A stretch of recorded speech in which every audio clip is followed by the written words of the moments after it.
Shalom a todos, comentarios semanales de Zohar Parashá Ki Tisa. Esta parashá, digamos a nivel de información, es una de las más extensas. Es muy posible que este audio sea un poco más largo. De todas maneras, escogí dos temas principales para hacer comentarios. El becerro de oro, que esta es la parashá donde muestran el famoso becerro de oro que construyeron los hebreos por no esperar a Moshe que bajara del monte Sinaí con las tablas de la Torá. El segundo tema, que no es tan popular como el primero, es el censo, que esto está puro al comienzo de la parasha, el censo al pueblo judío usando el mecanismo del medio shekel, o lo que se dice en hebreo, mahatzit hashekel. Empecemos por ese lado. Voy a tratar de no mezclar los temas, aunque en algunos puntos se van a tocar tangencialmente. Por ahora, vamos a hablar de el censo al pueblo judío. Entonces, la parasha empieza diciendo, Ki tisa et rosh bnei Israel. En español, cuando alces a la cabeza de los hijos de Israel. Dile al pueblo, conduce un censo, y cuando censes a la gente, a las cabezas, para establecer su número, cada uno deberá entregar una contribución, medio shekel, como rescate de su alma, para que no haya ninguna plaga mortal entre ellos por ser censados. Bueno, se supone que para uno hacer un censo, o cuando a uno le hacen un censo, generalmente los gobiernos son los que los organizan y los hacen. Ellos van tocando puerta por puerta, cada casa, cada apartamento, y hacen una encuesta, le preguntan a las personas ciertas cosas y se van. En este caso, lo que están pidiendo, o lo que le pide Hashem a Moshe es, él no quiere entrar a contar personas, que más bien le den una moneda que represente medio shekel. Entonces uno diría, ahí vamos a hacernos varias preguntas. ¿Cómo así que contar cabezas? ¿Acaso nosotros somos ganado para Hashem? Y lo segundo, está diciendo una ofrenda que redima sus almas ante Hashem para que no caiga una plaga entre ellos a causa de ser contados. O sea, esta última parte es la que es importante. A causa de ser contados puede caer una plaga entre ellos. Vamos al Zohar. Esto va a tener mucha aplicación para la vida diaria. El Zohar dice que contar cualquier cosa, sea contar personas, contar cosas o contar dinero, atrae energía de la muerte a aquello que es contado.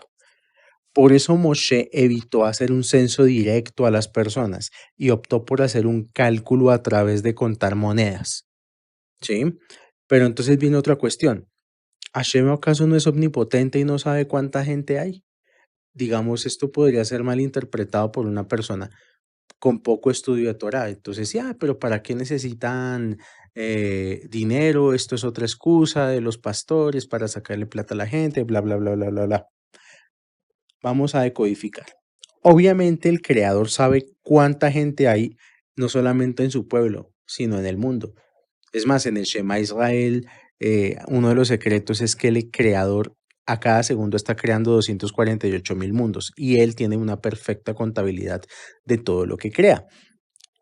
Lo que él quería saber a través de este proceso era con cuántos de ellos él podía contar. Es muy diferente contar personas para establecer una contabilidad a querer saber con cuántas personas uno puede contar en la vida. De hecho, el sistema, este mundo, constantemente está, por así decirlo, buscando personas con las cuales pueda contar. Seres humanos salidos del típico molde del depredador de recursos, de la persona que lo único que hace es consumir, gastar, trabajar, que su vida se le va solamente como en ese ámbito, de la casa al trabajo, del trabajo a la casa, y televisión, entretenimiento, lo que sería un esclavo moderno. El sistema siempre está buscando personas que se salgan de eso. Y de alguna manera, por eso medimos el tiempo, porque a través del tiempo también se define quién vive, quién muere. Eso, si Hashem nos presta vida, lo veremos en octubre cuando llegue el signo de Libra y veremos qué significa Rosh Hashanah. Entonces, la pregunta es, ¿nosotros estamos en el mundo para contribuir o estamos en el mundo para consumir? Mucha de la gente que se queja, las quejas que tiene, ¿de qué son? ¿Son quejas porque no tiene las herramientas para contribuir al mundo o son quejas porque no tiene las herramientas para consumir en el mundo? La moneda que pedía Hashem a la gente era solo un testigo físico de una acción concreta. De la misma manera que hay gente que se compromete y dice, sí, cuenten conmigo, yo les voy a ayudar, yo les voy a dar. Pero a la hora de la verdad no llega su contribución. No, o sea, sus palabras no se ven validadas con hechos. Saber si uno puede contar con alguien tiene que ver con ver si la persona no solo levanta la mano, sino que concreta las acciones. Y aquí uno analiza, ve el porqué de muchas cosas en la vida de muchas personas. Muchas personas anhelan una serie de deseos, una serie de peticiones, pero tienen un gran bloqueo en el hacer.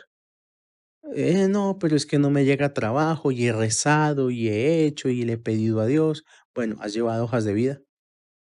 ¿A quién has contactado? ¿Has tocado puertas? No, no he ido, pero bueno, es que una parte es rezar, una parte, el medio shekel de rezar, ya lo tienes. Falta el otro medio shekel que es actuar. Listo, ya rezaste. Ahora vas a ir a buscar para que Hashem te ponga el escenario para que te dé el trabajo que estás pidiendo. Lo mismo con la parte emocional. Hay gente que anhela tener pareja o que su relación de pareja mejore, pero se quedan en el ámbito de rezar y esperar a que algo pase. Entonces, aquí lo que la Torah nos está pidiendo es que reflexionemos. ¿Qué tipo de personas somos? Si somos la persona que se compromete, promete, o somos de las personas que cumple. A veces es mejor no hablar tanto y actuar. Entonces, hay que tener mucho cuidado con levantar la mano y comprometerse solo para ser visto por la gente. Eso también pasa. Muchas veces queremos es quedar bien con las personas, queremos es que nos vean, pero no estamos conectados con verdaderamente ayudar. Dar, el hecho de dar está conectado con la sefira de Gesed. Ahora la pregunta, ¿por qué medio shekel y no un shekel completo? Shekel es la unidad como la moneda de Israel. Entonces, pues como decir, ¿por qué me pide 50 centavos y no un dólar? Es más fácil darle un dólar y no ponerme a buscar 50 centavos. Medio shekel es la mitad del trabajo. El otro medio shekel es la acción. La clave de que las acciones tengan verdadera validez en el mundo y rectifiquen tu vida tiene que ver con la eliminación de uno mismo en la acción. Eso lo vimos en la clase pasada, que veíamos que decíamos que la idea viva aunque yo no viva. O sea que si mi idea es genial, si mis intenciones son de verdad puras y sinceras, lo de menos es que yo esté ahí metido. A veces uno puede tener una idea genial o un proyecto genial, pero el que lo puede hacer mejor es otro. Entonces ahí es cuando se nos prueba el ego. Muchas de las cosas que pasan negativas en nuestros países latinoamericanos tienen que ver con eso, con la idea de que si no lo hago yo, no sirve. Eso lo hacen mucho los políticos, por ejemplo. Los políticos, ¿por qué pelean? Pelean porque las obras sean a nombre de ellos. Y si las obras no son a nombre de ellos, se vuelven oposición y no dejan que el otro termine las obras, aunque sean lo mismo. Y eso es lo que baja como ejemplo a la sociedad. En la sociedad muchas veces hacemos eso, que si yo no soy el que figura, entonces no doy o no ayudo. O si yo no me voy a llevar el crédito por las cosas, entonces hago las cosas de mala gana. Hay que tener mucha reflexión sobre esta parte. En la vida cotidiana, muchas personas se comprometen, pero luego no están presentes. Siempre tienen alguna excusa o siempre tienen algo más importante. No manifestar lo que se promete trae energía a los mundos del caos. Esto es de la siguiente manera. La palabra humana tiene poder. Eso hasta en la iglesia cristiana más elemental lo dice, que la palabra tiene poder. Pero vamos a entender por qué. Porque nosotros somos los únicos seres de este planeta que podemos tener lenguajes articulados, que podemos decir más de un solo sonido. Los animales tienen su sonido característico y punto, ya está. Pero el ser humano sí puede crear palabras, idiomas, etcétera, etcétera. Eso tiene una implicación espiritual muy potente, porque quiere decir que nosotros tenemos dentro de nuestra palabra la fuerza de la creación. ¿Qué quiere decir esto? Si lo hablamos desde el punto de vista original, la creación de los universos se hace con tres elementos base. Se hace con agua, se hace con fuego y se hace con aire. Y la combinación de estos tres elementos va produciendo la creación, cada elemento en su proporción. La voz humana tiene el agua en la saliva, el fuego en el calor que uno emite al hablar y el aire en la propia voz, en el aire que uno utiliza para hablar. Además tenemos los dientes, que los dientes representan a las letras hebreas. En cada uno de nuestros dientes habitan fuerzas de las letras hebreas. Entonces, cuando nosotros decimos algo, se crea un efecto que se llama crear una vasija. Muchas personas creen que son de malas o que tienen mala suerte o que les va mal en la vida, que tienen una mala estrella y realmente uno les mira la carta astral y no es así. Entonces hay que mirar detrás qué hizo la persona para tener ese mal masal. Y muchas veces eso está conectado con que la persona dejó promesas por ahí regadas en la vida. Es muy delicada la palabra. Por ejemplo, hay personas que empiezan una relación sentimental y lo primero que una persona dice cuando empieza una relación sentimental es algo así como, te voy a amar toda la vida. Y resulta que a los 6 meses se separan. Pueda que se hayan separado físicamente, pero dejó una promesa, una sentencia, o sea, creó una vasija. Es, te voy a amar toda la vida. Y eso solo es suficiente para que esa persona de ahí en adelante, sus relaciones futuras sean puro caos, o terminen de la misma manera, o se encuentren con el mismo tipo de persona. Lo mismo pasa en todos los ámbitos de la vida. Una persona que promete pagar un dinero y no lo paga, igual después empieza a tener puro entorpecimiento en su área económica. Y resulta que uno va a mirar y por ahí tiene una deudita de hace años con alguien y no le pagó. Y pues nosotros los latinos somos bien folclóricos y pensamos que eso se quedó así, que eso no pasa nada. Sí pasa y pasa tanto que el cobro es tener una vida llena de caos, dolor y sufrimiento. Volvemos al punto, en octubre, en el signo de Libra, es la única oportunidad en el año en la cual uno puede romper todas las promesas que ha hecho, excepto las económicas. O sea, lo económico está por fuera, lo económico se paga sí o sí, e incluso se reencarna solamente para pagar deudas. Bueno, estoy dando muchos datos sobre ese aspecto, entonces el punto al que quiero llegar es eso. Uno tiene que tener mucho cuidado con lo que promete y con lo que se compromete, porque eso es algo que hay que cumplir. Y si uno no cumple, el sistema se encarga de hacérselo a uno cumplir. O sea, es por las buenas o por la otra. Ahora, una promesa cumplida sigue siendo medio shekel. Digamos que la persona se comprometió y cumplió, tiene buena palabra. Apenas está dando medio shekel. ¿Por qué? Porque la acción es apenas una parte de un trabajo más complejo que requiere acciones de los demás. Esto es importante porque no hay que sentirse uno pues tan importante solo por cumplir las promesas. O sea, cumplir las promesas es lo normal, pero no alcanza. Es importante también valorar las acciones de los demás, porque también pasa. que el que tiene palabra, que el que cumple, el que honra sus palabras, sus promesas, se cree también más que los demás y también se cree con derecho a juzgar o a señalar a los que no lo hacen. Uno tiene que aprender a entender que las acciones propias son una parte y que también es importante valorar las acciones de los demás y bajarle un poquito al ego. Volvamos un poco más al tema de contar.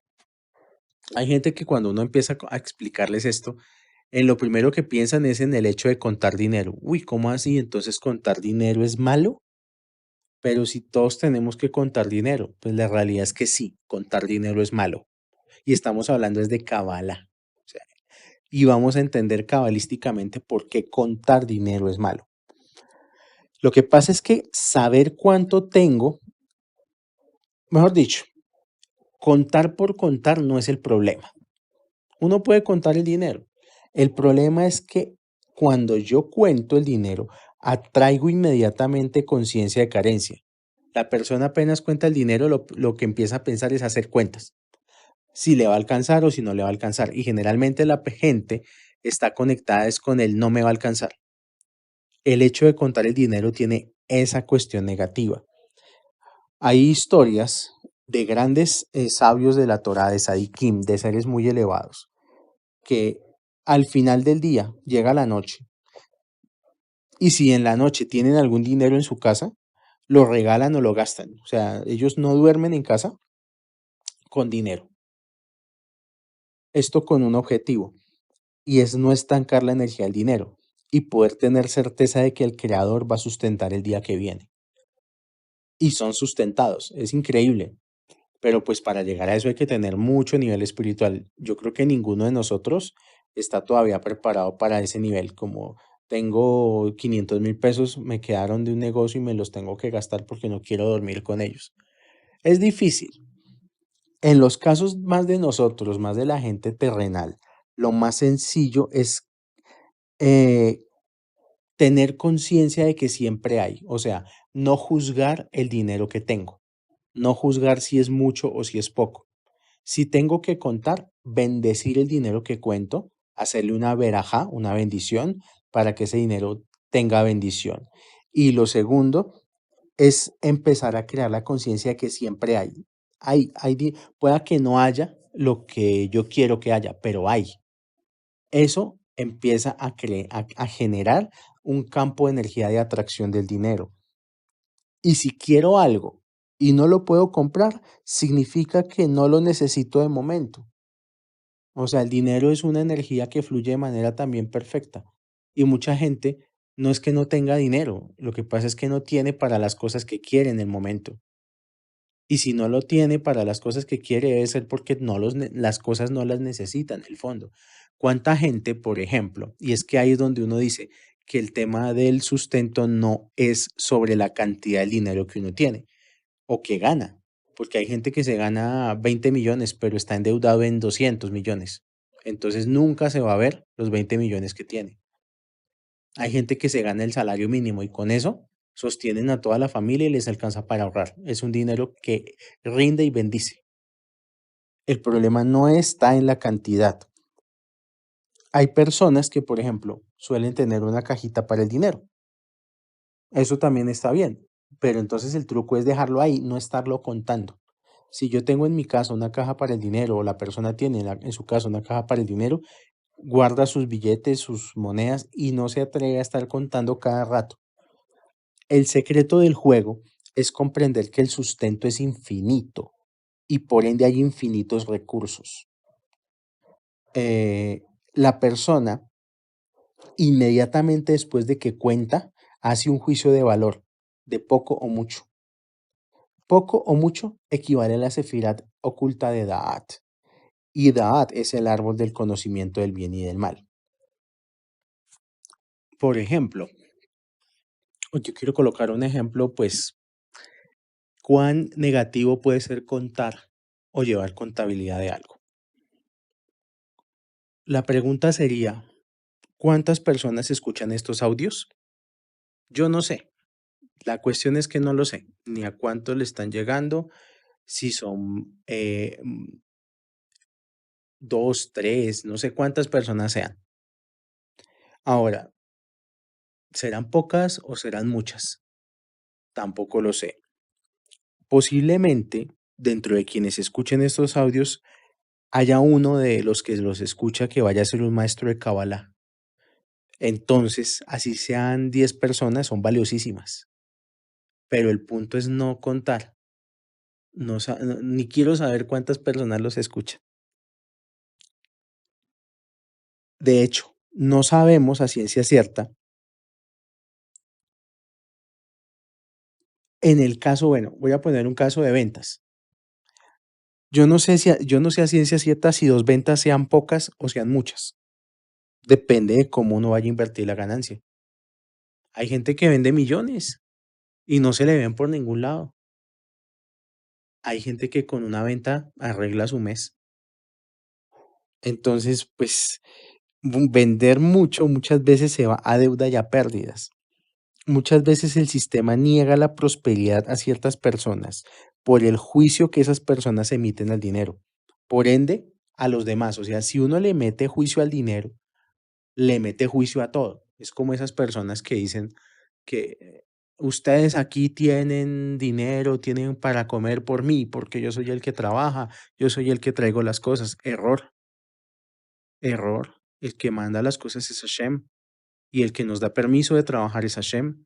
Y el que nos deja ganar dinero es Hashem. En este momento hay muchos ingenieros, mucha gente preparada, salida de las mejores universidades, que la única opción que tienen es manejar un taxi o manejar en una aplicación, porque no consiguen trabajo. Y no es que no haya trabajo, es que simplemente Hashem no les abre las puertas para lo que ellos esperan como realización personal y profesional. Hay gente que con dinero realmente sería un peligro, por eso se insiste mucho en balancear el ego, en corregir las malas cualidades, antes de recibir algún tipo de bendición material. También aplica a los que dan, porque es que hay de todo, porque hay gente que si da, da es para tener un beneficio por dar. Están pensando es no en dar, están pensando es en una inversión y no en dar de corazón.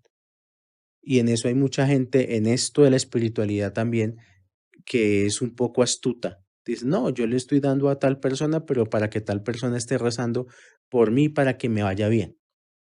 Y ahí donde le vaya mal, ahí donde le salga un problema, ahí mismo se van a reclamarle al maestro o a la persona a la que le han supuestamente colaborado desinteresadamente. Y le van a decir, oiga, pero ¿por qué me está yendo mal? Usted no está rezando por mí, usted no sé qué, usted sí sé más. La conciencia es muy importante al dar, y eso lo vimos en la Parashat Terumá, que Hashem se encargó de sacar del camino a las personas que no iban a dar de corazón. O sea, el que no va a dar de corazón, por acá su dinero no me sirve.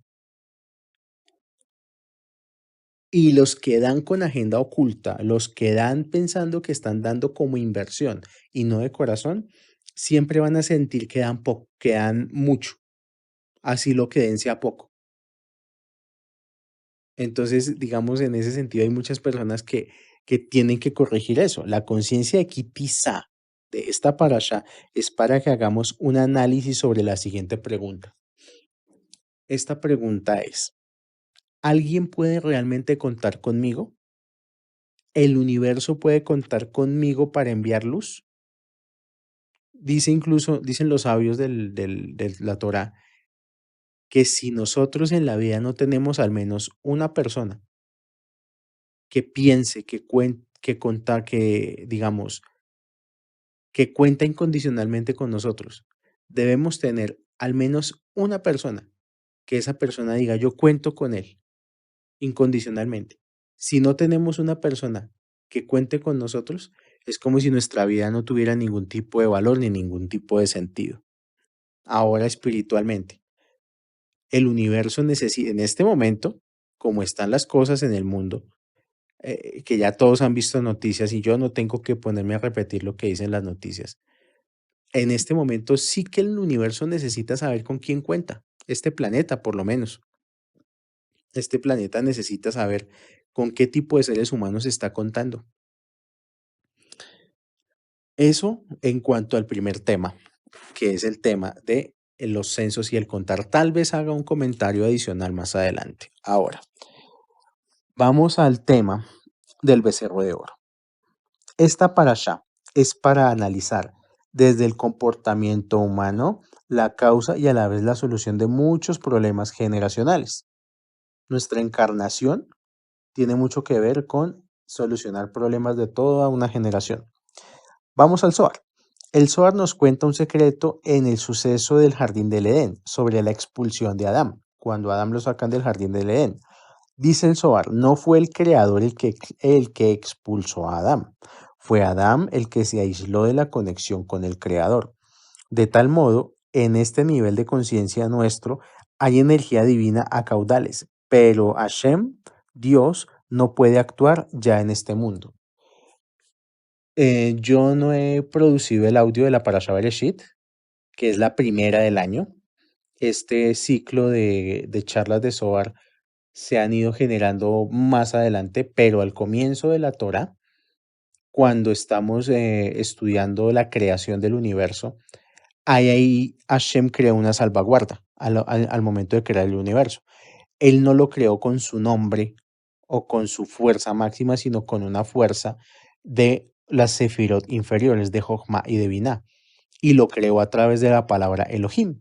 Por eso es que en algunas Biblias dice, y dijo Elohim, no dice dijo Dios, dice dijo Elohim. Lo que quiere decir esto es que Hashem, Dios, se colocó una especie de salvaguarda para que lo que pasa en este mundo no lo afecte a él. Y eso se llama libre albedrío. El pacto del libre albedrío es ese, que Hashem no puede intervenir directamente en las decisiones del hombre, con lo cual depende del hombre cómo filtra la energía espiritual que baja por todo el árbol de la vida. Hashem nunca va a tomar partido en el mundo a no ser que se lo pidamos. Si nosotros no contamos con Hashem, para Él igual todo está perfecto porque Él está más allá de todos nosotros.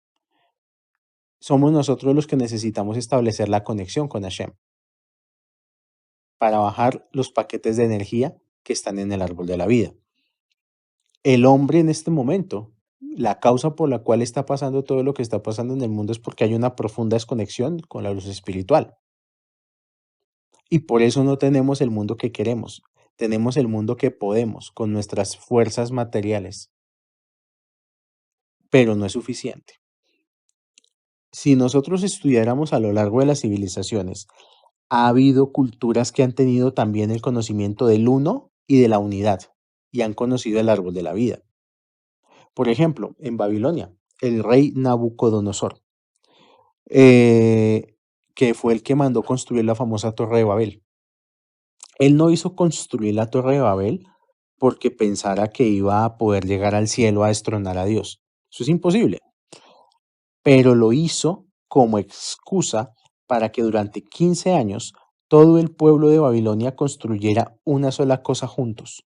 Y eso fue tan poderoso que el sistema tuvo que llegar a confundir las lenguas de la gente. La promesa política de Nabucodonosor fue algo así como, vamos a construir esta torre y yo los llevaré a un mundo donde puedan hacer lo que quieran sin que les haga mal. Todo lo que el placer del cuerpo les pida sin que tengan consecuencias. Esto me suena muy actual, de que hay gente que dice aquí vale todo.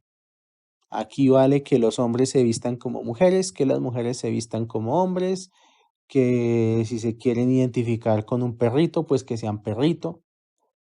Y tranquilos que aquí hay una torre de Babel para que ustedes hagan lo que quieran, para que tengan todo el placer que quieran sin ninguna consecuencia. Consecuencia hay y la estamos viendo. Y puede hacer Hashem que Hashem tenga misericordia y que no se vea más de lo que se está viendo. Pero lo que se está viendo es a consecuencia de una situación similar a la Torre de Babel y también similar al becerro de oro.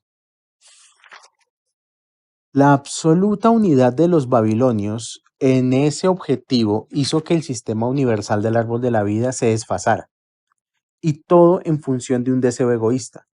Y eso pasa cuando nosotros tenemos deseos egoístas, cuando queremos solamente ir a la calle a reclamar derechos, cuando queremos solamente preocuparnos por nuestro bienestar, generamos un desfase en el árbol de la vida, porque vamos en contra del propósito de la creación. Y si el sistema no hubiera reaccionado, este mundo hubiera sido destruido como las otras 6 creaciones anteriores. Llegado el momento, ampliaré cuando lleguemos a la próxima Parashá Bereshit, cómo fue eso de las 6 creaciones anteriores. Sí, esta es la séptima creación. Si no hubiera, si no hubiera habido intervención para confundir a los babilonios, este mundo ya también hubiera sido parte de lo que se llama en Cábala los mundos del caos. Y esta historia del muro, de la Torre de Babel, tiene ciertas similitudes a lo que veremos sobre el becerro de oro y complementa el por qué no llega bendición a algo que es contado. Además, la negatividad, cuando hay una transgresión, tiene derecho a tomar energía de aquello que ha sido contado. Eso me faltó decirlo.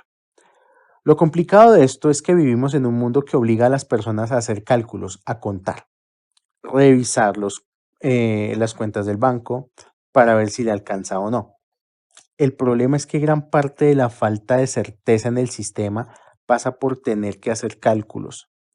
Tenemos que desarrollar la capacidad de dejarnos guiar por Hashem. Y no es lo mismo estar calculando si el dinero te va a alcanzar a estar conectado con abundancia. Hay un ejemplo tecnológico que son las aplicaciones de GPS. Hay una en especial que se llama Waze. La aplicación de Waze va guiando a la persona. La persona solamente tiene que poner su dirección de origen y su dirección de destino. Y la aplicación le calcula la ruta más rápida. Le calcula dónde va a haber trancón, por qué calle meterse y el tiempo estimado de llegada. Incluso si hay peligros, si hay accidentes, si hay lo que sea. Waze se ha vuelto una inteligencia vial superior a la de los humanos. Al ir guiado por Waze, que ya tiene calculada la ruta más rápida, los atajos, etcétera, Waze sabe dónde hay y dónde va a haber trancones ahora en 10 o en 15 minutos. Porque como la aplicación todo el mundo la tiene, todo el que tiene carro tiene instalado Waze. Entonces hay una idea de unidad, que todos están de acuerdo en que es Waze. Por cierto, creada en Israel, la aplicación. Y esta aplicación fue creada sobre todo para proteger a los judíos de caminos peligrosos o relacionados con atentados, posibles atentados de organizaciones terroristas. Entonces en Israel todo el mundo todo el tiempo tiene Waze prendido. El caso es que Waze organiza mejor el tráfico que cualquier organización humana en la calle. Y la conciencia de la abundancia es el Waze del dinero. No, digamos, no es lo mismo. Cuando, por ejemplo, uno toma un transporte, pongo un taxi, y el taxista, no, vámonos por tal y por tal y por tal. Y llegamos y hay trancón, y hay dificultad, y hay congestión. Waze ya sabe por dónde ir y a dónde llegar y sin tomar trancones. La razón de esto es porque este mundo es absolutamente predictible. Las leyes de causa y efecto son perfectas y son iguales siempre. Si la persona piensa y siente y dice ciertas cosas, algo le va a ocurrir siempre, de acuerdo a lo que piensa, siente y hace, simplemente por afinidad de forma. No hay una persona, por ejemplo, en el caso de las mujeres, no hay mujer que diga que todos los hombres son iguales y termine con un príncipe azul. No existe. Aquella mujer que dice que todos los hombres son iguales va a dar con los mismos hombres siempre. Aquella persona que creció en su infancia con la idea de que el dinero es malo, de que el dinero es difícil, de que el dinero, que los ricos son malos, es una persona que garantizado no va a tener dinero nunca en la vida. Y lo poco que consiga lo va a conseguir con mucho sufrimiento y para invertir en sufrimiento. Llegados a este punto, vamos a ver en esta parasha el error que cometemos siempre. Para ver el error que cometemos siempre, vamos a citar al Rab Ashlag. El Rab Ashlag tiene un ensayo sobre las cañas de bambú. Me van a preguntar muchos qué tienen que ver las cañas de bambú con la Kabbalah y con el becerro de oro y con el hecho de contar o no contar. Cuando el bambú lo plantan y empieza a crecer, empieza a dar pequeños brotes. Da unos brotecitos chiquitos y de golpe no crece más. De hecho, puede pasar hasta 6 años sin crecer. Si la persona lo deja crecer hasta el 7.º año, nunca se va a poder deshacer del bambú. O sea, de momento, al 6.º año, el bambú empieza a brotar y a crecer de manera descontrolada. Va a crecer en 1 año lo que no creció en 6. Pero esto tiene una explicación. Y es porque nunca se vio crecer hacia arriba, pero el bambú sí estaba creciendo todo el tiempo bajo tierra. O sea, digamos, una persona que tiene un jardín en su casa y le parecen bonitos los bambús. Bueno, si llegó a sembrar bambú y el bambú lo dejó crecer, ya nunca se va a poder deshacer del bambú. Es tal la red de raíces que crea debajo del suelo que la persona de pronto le vale más irse de esa casa, que, porque nunca se va a poder deshacer del bambú. En cambio, la persona que no conoce el proceso de crecimiento del bambú, no pasa ni 1 año y lo arranca. Dice, no, me estafaron, este bambú no sirvió. Voy a hacer un paralelismo entre la historia del bambú con la parashá y luego con la vida diaria. Sigo. Durante los 40 días y noches que Moshe estuvo en las dimensiones superiores, aprendía la Torá en un día y al día siguiente la olvidaba. Por eso fue que tuvo un proceso de 40 días y en una parashá anterior hablamos que las cosas o los deseos que uno tiene para verlos manifestados tienen que pasar al menos 40 días desde el momento en que uno los pide.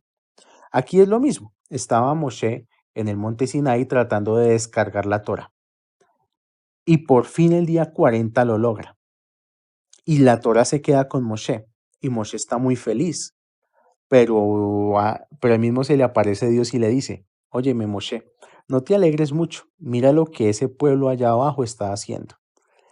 ¿Qué era lo que el pueblo estaba haciendo? Un becerro de oro.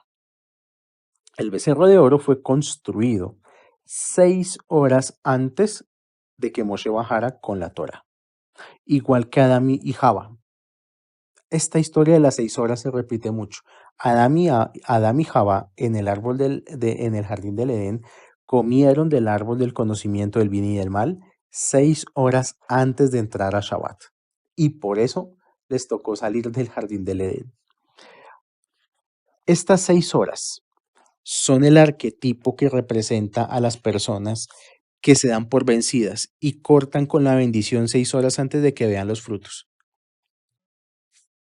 Por eso es que el ejemplo del bambú es perfecto, porque hay mucha gente que dice, yo me la paso rezando, me la paso meditando, me la paso estudiando Kabbalah, estudiando Zohar y simplemente no veo nada. Es más, como que las cosas están más difíciles ahora que antes que no tenía nada de este conocimiento. La gente está viendo solamente la parte superficial, no está viendo todo lo que se está creando desde los planos espirituales.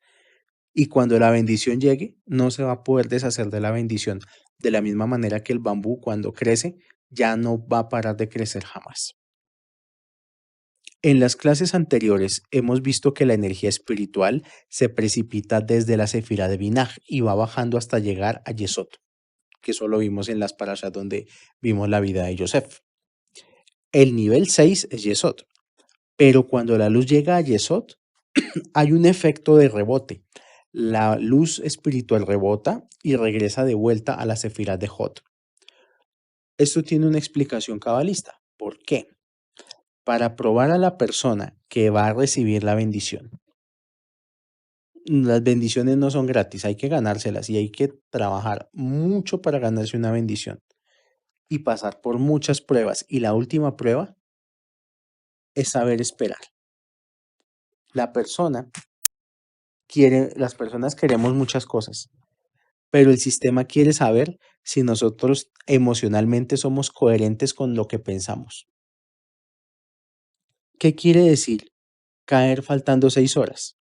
El número 6 corresponde a Seirampiin, y un Seirampiin mal manejado alude a falta de entereza emocional. Ahora voy a palabras más de la vida.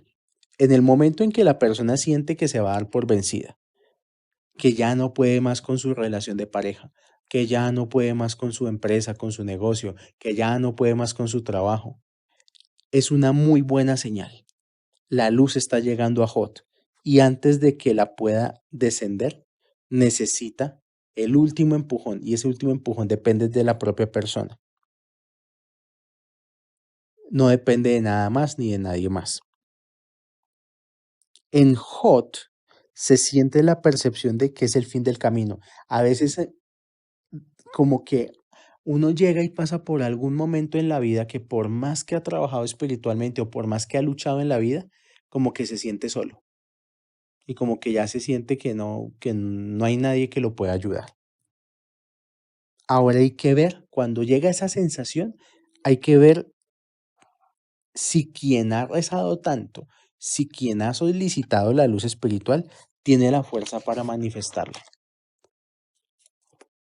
Cuando a la persona le viene esa sensación de derrota y de que todos sus esfuerzos no sirvieron de nada, lo que el universo le está tratando de decir es, bueno, amiguito, comienzan las 6 horas. ¿Qué vas a hacer?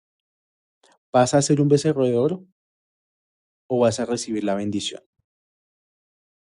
En el mundo empresarial, en lo que es creación de empresas y este tipo de cosas, hay un concepto que se llama momento calavera.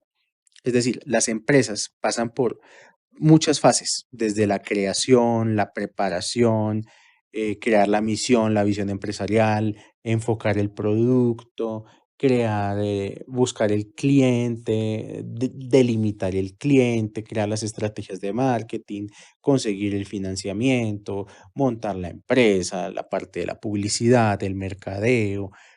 Todo ese tema llega a un punto, empiezan las primeras ventas, empieza la empresa a tener cierto punto de equilibrio y llega el momento calavera, que el momento calavera es cuando ya los empresarios o los que tienen su negocio sienten que ya el negocio va a quebrar y ya no pueden más.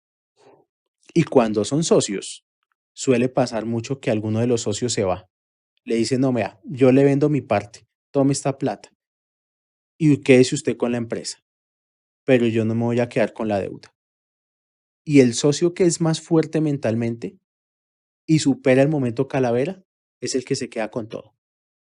Y después hay socios que son tan descarados que para no aceptar que fueron cobardes, lo que dicen es algo así como, esa empresa la creamos con mi esfuerzo y él me engañó y yo le vendí mi parte, pero esa empresa era mía también. Mentira. Él se bajó del barco antes de tiempo. Creó un becerro de oro 6 horas antes. El truco aquí es entender que el último paso lo tenemos que dar solos. Acá el universo nos va a confrontar para ver si somos niños o somos hombres. La mayoría de la gente en el mundo va de fracaso en fracaso, aun cuando creen haber tenido éxito. La gente deja oportunidades de éxito total y absoluto en el momento en que le da miedo. El becerro de oro es similar al miedo.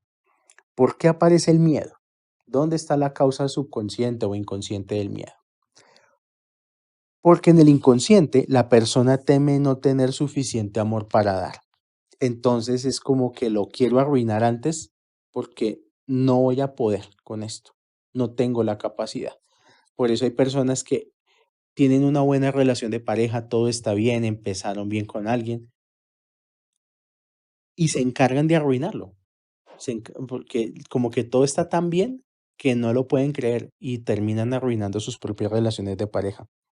Las personas son expertas en sabotearse la vida, en sabotearse sus trabajos, en sabotearse su vida de pareja, etcétera, etcétera.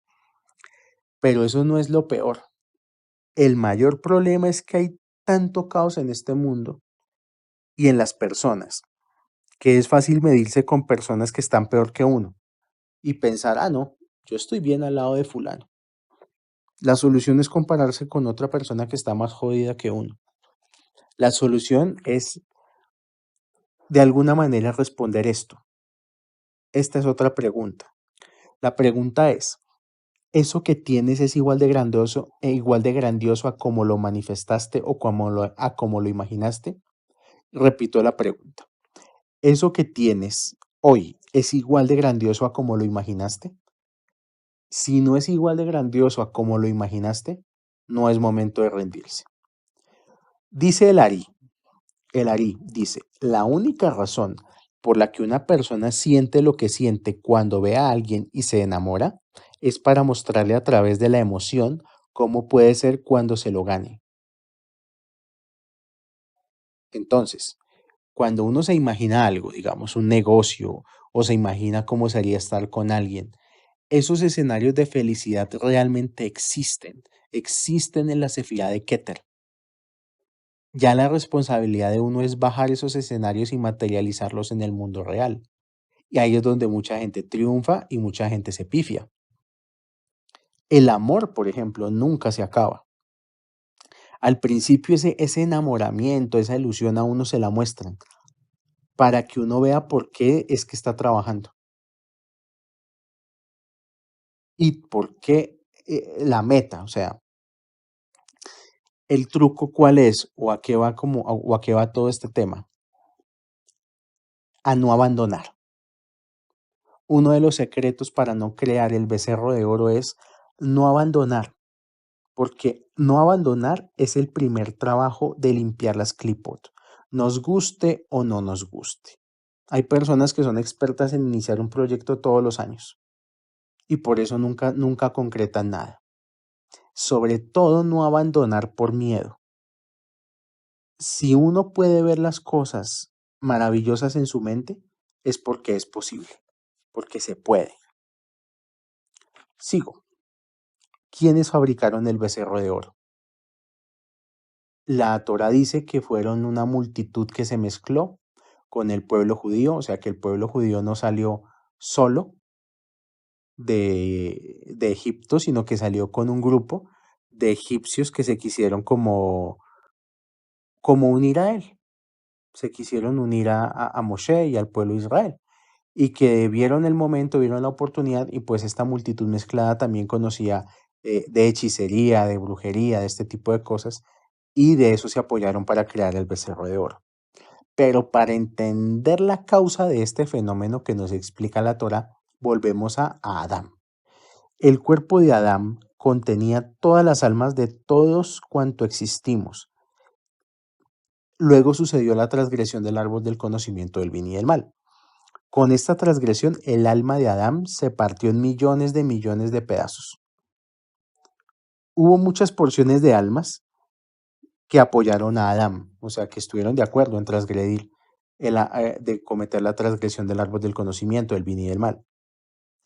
Hubo un pequeño grupo de almas que apenas vieron que Adán iba a cometer ese error y se desencarnaron de Adán. Esto se les conoce hoy en día como almas nuevas.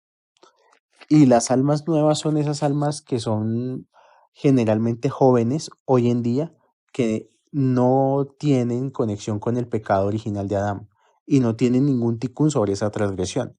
Esas almas son las que ni siquiera quieren saber nada de religión. De espiritualidad sí, pero de religión no. Y hay otro grupo de almas que además de participar en la transgresión, instigaron a Adán. Estas almas solo reencarnan de vez en cuando para emitir juicios, para llegar a emitir Geburá a la humanidad. De alguna manera estas almas son los ayudantes del ángel de la muerte. O sea, cuando hay un dictador que mata millones y millones de personas, lo más seguro es que sea una de las almas de los instigadores. Sigo. Los Ereb Rab fueron los instigadores del becerro de oro. La mayoría del pueblo realmente pues no estaba como muy enterada de lo que estaban haciendo los Ereb Rab y solamente fueron a acercarse al becerro de oro como por chismosear. Los Ereb Rab van con Aarón a convencerlo de la muerte de Moshe. Aarón les advirtió que faltaba tiempo, que tenían que esperar, que Moshe ya iba a bajar y tratar de ganar tiempo. Entonces, ¿qué hace Aarón? Aarón es el hermano de Moshe. Aarón les pide que recolecten oro. Listo, digo. Aarón dijo, listo, quieren un becerro, hay que conseguir oro, vayan y consigan el oro. Aarón dice esto con el objetivo de que ellos se demoren buscando el oro, porque para la parashá, no me acuerdo si fue Teruma o Tetzabé, en la construcción del Mishkan, si se acuerdan del Mishkan, también Moshe les pidió contribución, les pidió oro, y se demoró bastante en que el pueblo le diera el oro. En cambio, en este caso, para el becerro de oro sí fue que prácticamente que inmediatamente consiguieron todo el oro para hacer el becerro de oro. O sea, esta historia es el reflejo de la humanidad y de la condición humana. Cuando nos hablan de invertir en placer físico, para invertir en placer físico no tenemos ningún problema. Vamos e invertimos en placer físico, en lo que nos gusta. Pero cuando nos dicen que hay que invertir en espiritualidad, ahí sí no nos gusta. Cuando nos dicen que hay que invertir en espiritualidad, que hay que comprar libros, que hay que apoyar a las personas que enseñan Torah, Kabbalah, eso sí no nos gusta. En el caso del becerro de oro, todos dieron oro para el becerro, excepto la tribu de Leví y las mujeres. Fueron los únicos que no participaron en el becerro de oro.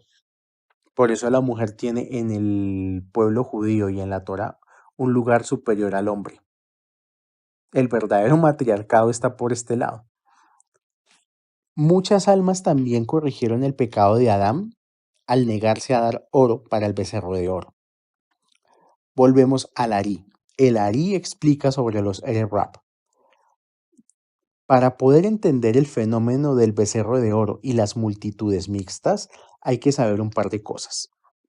Cuando se explicó al inicio de Shemot, de la parasha, cuando envié el audio de la parasha Shemot sobre estas son las almas que descienden a Egipto, ¿sí se acuerdan? Bueno, esas almas también eran el Rab, que venían de la Sefirá de Da'at, de Seirampín.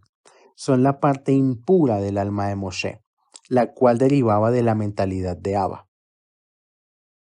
La idea es entender por qué Moshe, además de sacar a los hebreos de la tierra de Egipto, también se engrampa con un poco de egipcios, de Erev Rab, entre ellos hechiceros y magos de la misma estatura espiritual de Moshe. O sea, ¿por qué? ¿Por qué no solamente se llevó a los judíos? ¿Por qué se engrampó con toda esa gente que ya de por sí traía sus mañas? El alma de Moshe, hasta entonces, era el alma más grande que había bajado al mundo, pero solamente bajó lo positivo. ¿Dónde está la parte negativa del alma? O sea, es imposible que, que una persona solamente tenga fuerza positiva o cualidades positivas en su alma. Bueno, aquí está la explicación. Y esto tal vez lo tenga que ampliar en un audio sobre reencarnación. De hecho, estoy preparando, si Hashem lo permite, al menos 4 audios sobre el tema de la reencarnación. Lo que Moshe no podía hacer, o sea, Moshe tenía que cumplir una misión, que era liberar al pueblo hebreo de una potencia mundial. Bien, pero él no lo podía hacer dentro de un cuerpo que tuviera impureza.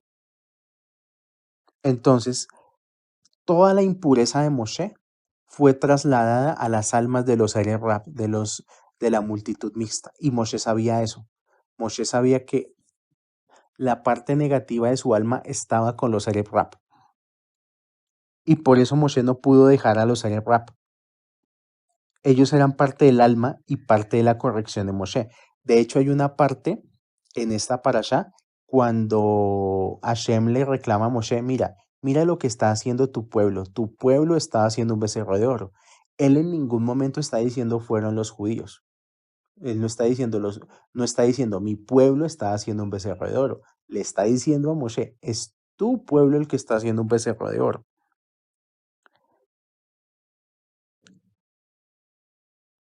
Di como, o sea, en la clase del donde se explicaron los 10 mandamientos, los 10 enunciados, en esos comentarios yo di como unas puntaditas de cómo son los procesos de las almas, que el alma es mutable, el alma no es fija. Cuando uno va elevando su conciencia, va engrandeciendo su alma en el sentido positivo, pero también a uno le retiran la parte negativa del alma y esa parte negativa del alma se la ponen a otras personas.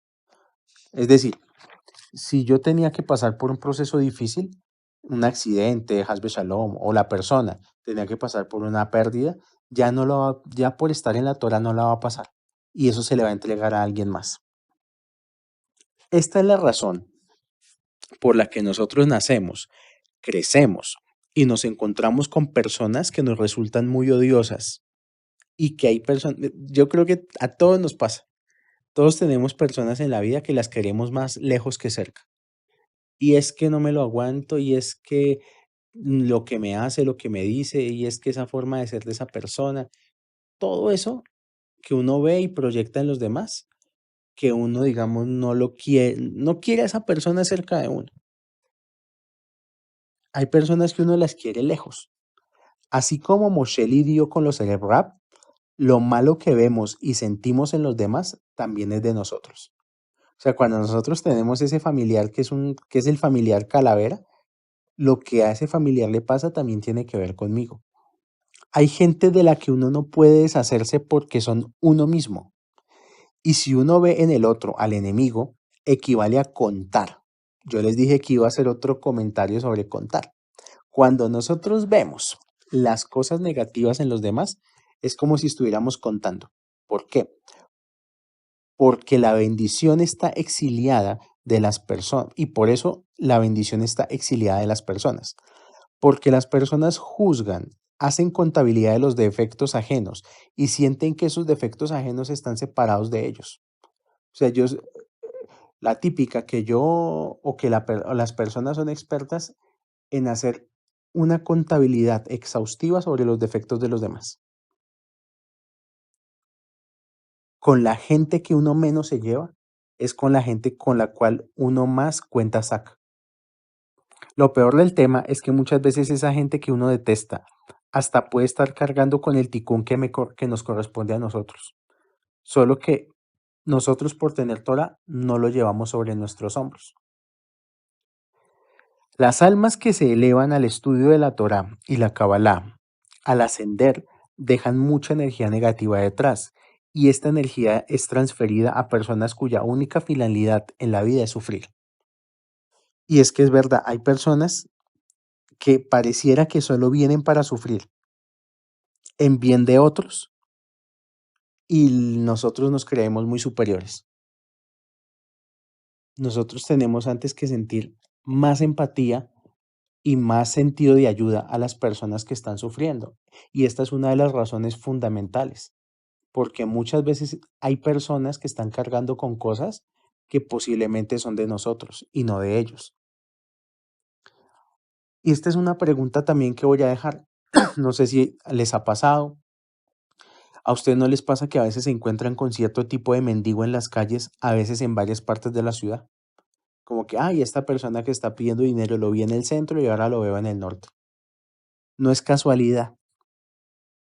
Y no es casualidad que siempre le pidan dinero a uno. Ahí es cuando uno empieza a ver el mundo espiritual que está en cada cosa que pasa en el mundo material. Hay personas asimismo que pareciera que tienen el mismo patrón de dolor a lo largo de toda su vida. Hay personas que a lo largo de su vida como que sufren de lo mismo siempre. Si se sanan de una cosa, se enferman de la otra. Y si se sanan de esa cosa, se enferman de otra cosa. O personas que pasan con los mismos problemas de pareja toda la vida. O con los mismos problemas de dinero toda la vida. Hay personas que uno las ve como si estuvieran estancadas en el tiempo. Otra pregunta. Antes de rendirnos con algo, ¿llegamos al punto donde físicamente eso se vio como lo vimos en nuestra mente? En nuestra vida, ¿las cosas crecen a su máximo potencial o tratamos de cortarlas antes de tiempo? Nosotros tenemos que mirar eso también. hay que saber que el sistema está hecho para hacernos caer. Una de las cualidades que tiene este sistema puede ser odiosa, pero el sistema está diseñado para que caigamos. Incluso el Zohar en alguna parte culpa a Hashem de la creación del becerro de oro. O sea que sí o sí el becerro de oro lo iban a hacer. Esto tiene una explicación. ¿Por qué Hashem no solamente va a permitir, sino que va a autorizar la creación del becerro de oro? Porque el punto no era cómo iban a caer, el punto no era el becerro de oro. El punto era ver cómo se iban a levantar después del becerro de oro. Los sabios de la Torá dicen que el verdadero sadik es aquella persona que se cae y se levanta. Siempre. Podemos cometer errores en la vida y siempre los cometeremos. Pero lo importante es cómo nos vamos a levantar de nuestras caídas. El punto era que pudieran recibir la Torá sin sentirse superiores a otros pueblos. Por eso fue que el becerro de oro fue, entre comillas, necesario. Si no hubiera habido becerro de oro, Moshe baja, entrega la Torá, las tablas, y ese pueblo hubiera sido de nuevo como los reyes del caos, y, y usar su supremacía contra el resto de la humanidad. Y pues eso pasa, la lucha humana es esa. Hoy en día hay una cuestión que pero esto no es de la Torá, esto es una opinión personal. Lo que molesta al oprimido es que le han quitado la posibilidad de oprimir. Hoy en día vemos esos gobiernos que se vuelven dictaduras populistas. Es por eso, porque lo que querían era llegar al pueblo, al poder, a ser ellos los opresores. Antes el opresor era otro, eran los industriales, eran los ricos del país. Y pum, que llegó la revolución y llegó el comandante y llegó no sé qué, si sé más. Y ahora los que van a oprimir son los que estaban oprimidos. Y de alguna manera esto no podía pasar con la Torá. No podía pasar que Hashem entregara la Torá y que los que la recibieran la usaran para mal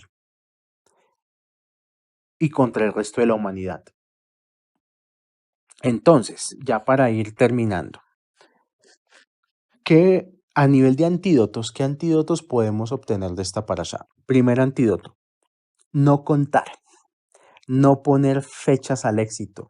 Muchas veces no, es que si yo a los 30 y tantos años no tengo éxito, voy a ser un fracasado. No haga eso, no contar, no ponerse límites.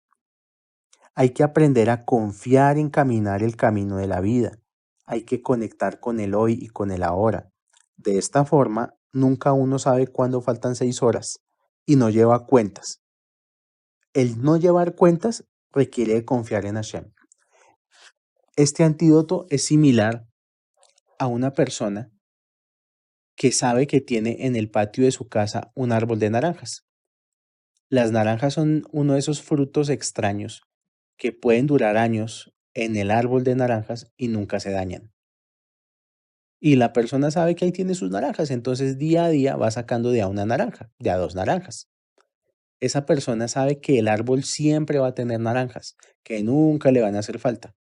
Esa persona está conectada con la conciencia del sustento. Una persona que no está en la conciencia del sustento es una persona que ve el árbol de naranjas y lo pela y le quita hasta la última naranja y se la lleva para la casa. Y luego se da cuenta que ni se pudo comer ni el 1% de las naranjas y ya todas están podridas. Hoy en día, ¿qué está pasando en la calle?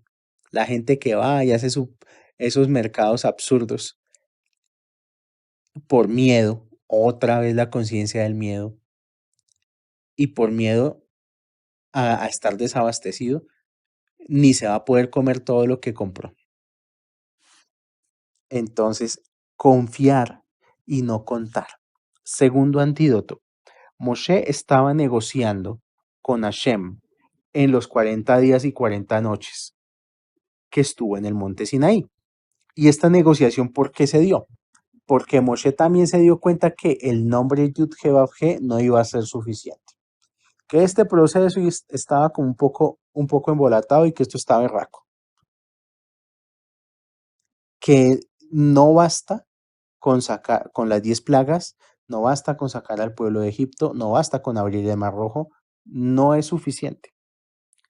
Hashem quería matar al pueblo, de hecho. Cuando Hashem se da cuenta del tema del becerro de oro, lo primero que le dice a Moshe es, yo voy a matar a esta gente, ya no me mamé, no, los voy a matar y voy a hacer un pueblo nuevo a través de ti.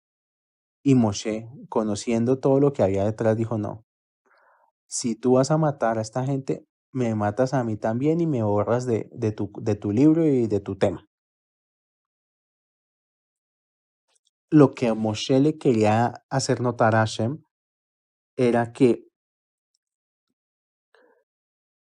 al pueblo se le dio poder, se le dio el poder de crear, y lo primero que van y crean es un becerro de oro, un atajo, muy de nuestra mentalidad latina de los atajos.